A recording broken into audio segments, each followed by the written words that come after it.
Hello guys, నా పేరు శివన్. మీరు చూస్తున్నారు శివన్ కాన్సెప్ట్స్. సో ఫ్రెండ్స్, ఇంకా మన ఛానల్ సబ్స్క్రైబ్ చేయండి, లైక్ చేయండి, షేర్ చేయండి, అలాగే బెల్ ఐకాన్ క్లిక్ చేయండి. నేను వీడియో ఇలా పెట్టగానే మీకు అలా వచ్చేస్తుంది, ఫస్ట్ అప్డేట్ వస్తుంది కాబట్టి చూడొచ్చు అనమాట. సో ఫ్రెండ్స్, ఇవాళ వీడియో చాలా ఇంపార్టెంట్. సో ఇది వచ్చేసి మన సబ్స్క్రైబర్స్ కోసం చేస్తున్నమాట ఒక స్పెషల్ వీడియో. సో ఇందులో వచ్చేసి మనకి ఏపీపీఎస్సీ గ్రూప్ 1 ఉంది కదా. సో ఏపీపీఎస్సీ గ్రూప్ 1 మెయిన్స్ ఉంది కదా.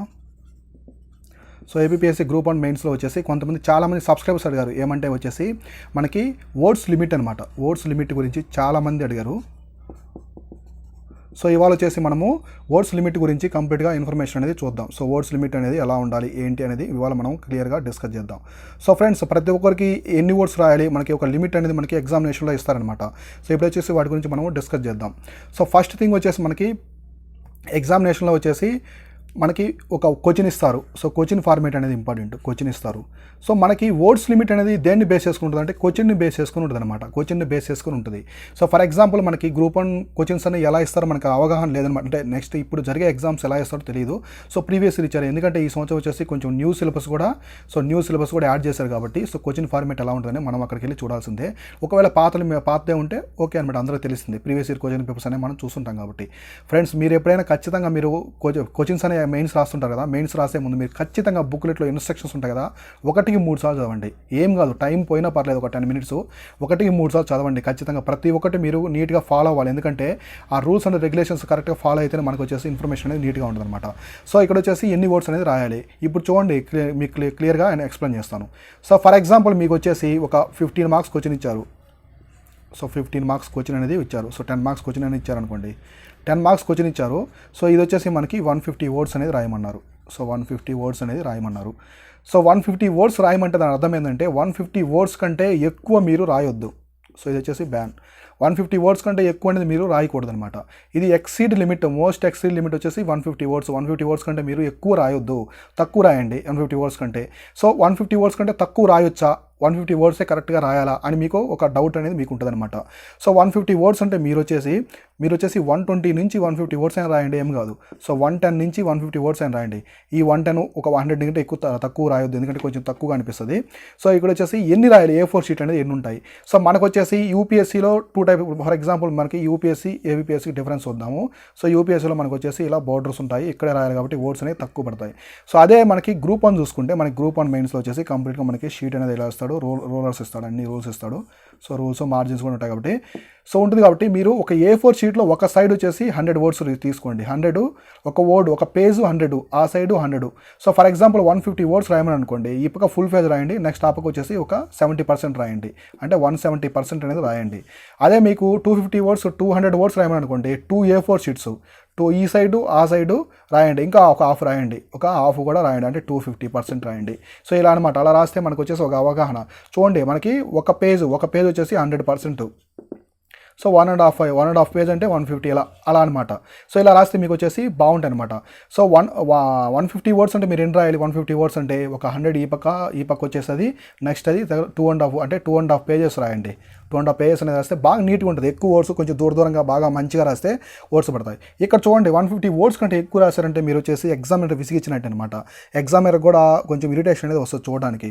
సో 150 వర్డ్స్ కంటే ఎక్కువ రాయకూడదు. సో 120 నుంచి 150 వర్డ్స్ అనేది ఎప్పుడు రాస్తారంటే మీ క్వశ్చన్ మీద మంచి పట్టు లేదనుకోండి, పట్టు లేదు, ఏ పాయింట్ ఇంపార్టెంట్ ఏదైనా అవగాహన లేనప్పుడు మీరు వచ్చేసి 120 నుంచి 150 వర్డ్స్ వరకు రాయండి. ఎందుకంటే ఆ పాయింట్స్లో కొన్ని రిలేటెడ్ అయినా మీకు మార్క్స్ అనేది గెయిన్ చేసుకుంటారు. ఒకవేళ మీకు కరెక్ట్గా ఆన్సర్స్ ఎగ్జాక్ట్గా క్వశ్చన్కి తగ్గట్టు ఇంపార్టెంట్ పాయింట్స్ అనేవి నాకు తెలుసు, మాకు బాగా తెలుసు అనుకుంటే మీరు వచ్చేసి 110 నుంచి 120 వర్డ్స్ రాసినా ఏం కాదు. ఒక 120 వర్డ్స్ 130 వర్డ్స్ రాసినా ఏం కాదనమాట. క్వాలిటీ మీరు ఇక్కడ మెయింటైన్ చేయాల్సింది క్వాలిటీ ఫ్రెండ్స్. ఆన్సర్ యొక్క క్వాలిటీ బేస్ చేసుకొని వర్డ్స్ అనేది ఇంపార్టెంట్. సో కొందరు 150 వర్డ్స్ రాసిన మార్క్స్ అనేవి ఒక 10 మార్క్స్కి వచ్చేసి వాళ్ళకి 3-4 పడతాయి. కొందరు వచ్చేసి 120 వర్డ్స్ రాసినా కూడా వాళ్ళకి వచ్చేసి మోర్ దాన్ 5-7 మార్క్స్ పడతాయి. సో ఇలా ఎందుకు పడతాయంటే వాళ్ళు వచ్చేసి క్వాలిటీ, ఆన్సర్ అనేది క్వాలిటీ మెయింటైన్ చేస్తారు. సో ఇక్కడ మీరు వర్డ్స్ ఎన్నని కాదు, క్వాలిటీ అనేది చాలా ఇంపార్టెంట్ అనమాట. సో క్వాలిటీని బేస్ చేసుకోండి, అలా ఇంపార్టెంట్. సో 150 వర్డ్స్ అంటే కాబట్టి 150 వర్డ్స్ కంటే ఎక్కువ రాయకూడదు. ఇక్కడ గుర్తుపెట్టుకోవాల్సింది మీరు 150 వర్డ్స్ కంటే తక్కువ అంటే మరీ తక్కువ కాదు, ఒక 120 నుంచి 150 వర్డ్స్ మధ్యలో రాస్తే బాగుంటుంది. సో 110 కూడా కొంచెం తక్కువ, ఎందుకంటే క్వాలిటీ మెయింటైన్, మీరు వర్డ్స్ తగ్గే కొద్దీ ఆన్సర్ క్వాలిటీ అనేది పెరుగుతూ ఉండాలన్నమాట, అలా ఇంపార్టెంట్ అందుకని. సో కాబట్టి 120 నుంచి 150 వర్డ్స్ మధ్యలో రాయండి, నీట్గా ఉంటుంది. సో కరెక్ట్గా అన్నీ రాయాలని కాదనమాట. ఇది ఒక డౌట్ మీకు క్లియర్ అయి ఉంటుంది. సో నెక్స్ట్ వచ్చేసి కంప్రెషన్. సో ఆల్రెడీ నేను చాలా వీడియోస్లో చేస్తున్నాను. కంప్రెషన్ అంటే ఏంటి, సో వర్డ్స్ ఆన్సర్ కంప్రెషన్ ఎలా చేసుకోవాలి. సో మీరు వచ్చేసి ఆన్సర్ అనేది కొంచెం ఎక్కువ చేసుకుంటారు, తక్కువ ఉంటారు అనమాట. సో ఫర్ ఎగ్జాంపుల్ మీరు వచ్చేసి ఎన్విరాన్మెంటల్ ప్రాబ్లమ్స్ అన్నారు. సో ఎన్విరాన్మెంటల్ ప్రాబ్లమ్స్ ఏమన్నాయి అనేది మీరు వచ్చేసి ఒక ఎస్ఏ రాసుకున్నారు. ఎందుకంటే మనకి ఢిల్లీ పొల్యూషన్ కావచ్చు, ఇది ప్రపంచంలో ఉన్నటువంటి టాప్ 10 నగరాలు పొల్యూషన్లో ఉన్న నగరాలు చూసుకుంటే మన ఇండియాలోనే ఉన్నాయన్నమాట. సో ఎన్విరాన్మెంట్ పొల్యూషన్ ఎస్ఏ ఇస్తారని చెప్పేసి మీరు వచ్చేసి ఒక 350 వర్డ్స్ నుంచి 400 వర్డ్స్ అనేది మీరు ప్రిపేర్ చేసి పెట్టుకున్నారు. ఏది ఎస్ఏ చేసి పెట్టుకున్నారు. ఒక 500 వర్డ్స్ దాకా పెట్టుకున్నారు అనుకోండి. మీరు తీరా చూసుకుంటే అది సైన్స్ అండ్ టెక్లో వచ్చేసి ఏబిసిలో ఒక పార్టే ఇచ్చాడు, లేదా ఏబిలో ఒకటే ఇచ్చాడు. ఒక 15 మార్క్స్ అయితే 7.5 మార్క్స్కి ఇచ్చాడు. ఏం చేయాలి ఇప్పుడు? సో అన్ని వర్డ్స్ ఉన్నాయి, మీరు బాగా చదువున్నారు, అన్నీ గుర్తున్నాయి. ఏం చేయాలంటే కంప్రెస్ చేసుకోవాలి. కంప్లీట్గా మీరు వచ్చేసి డేటాని కంప్రెస్ చేసుకోవాలి, నీట్గా తగ్గించుకోవాలి. తగ్గించుకోవడం అంటే క్వాలిటీ పెరుగుతుండాలి, వర్డ్స్ తగ్గాలి. అంటే మీరు చూడండి ఫ్రెండ్స్, బాగా ఇంపార్టెంట్ ట్రిక్ ఏంటంటే ఇక్కడ క్వాలిటీ పెరుగుతుండాలి, సో మీకు వర్డ్స్ అనేవి తగ్గుతుండాలి. ఇలా ఇది ఒక లిమిట్ వరకే అనమాట. సో తగ్గుతా ఒక లిమిట్ వరకు ఆగిపోవాలి. సో ఒక లిమిట్ వరకు ఇక్కడ ఆగిపోవాలి క్వాలిటీ. అంటే ఇప్పుడు ఫర్ ఎగ్జాంపుల్ 150 వర్డ్స్ అంటే మీరు వచ్చేసి 120 వర్డ్స్ వరకు రాయాలన్నమాట మినిమం. క్వాలిటీ అనేది బాగుండాలి. సో క్వాలిటీ అనేది బాగుండాలి. సో అంటే అంతేగాని మనం ఆన్సర్స్కి రిలేటెడ్ లేకుండా ఎన్ని వర్డ్స్ రాసినా, మీరు 180 వర్డ్స్ రాసినా 150 అడిగినప్పుడు యూజ్లెస్ కదా. అందువల్ల వచ్చేసి మీరు క్వాలిటీ మెయింటైన్ చేయండి, మంచిగా రాయండి. సో కంప్రెషన్ అనేది చాలా ఇంపార్టెంట్ ఫ్రెండ్స్. కంప్రెషన్ చేసుకోండి బాగా.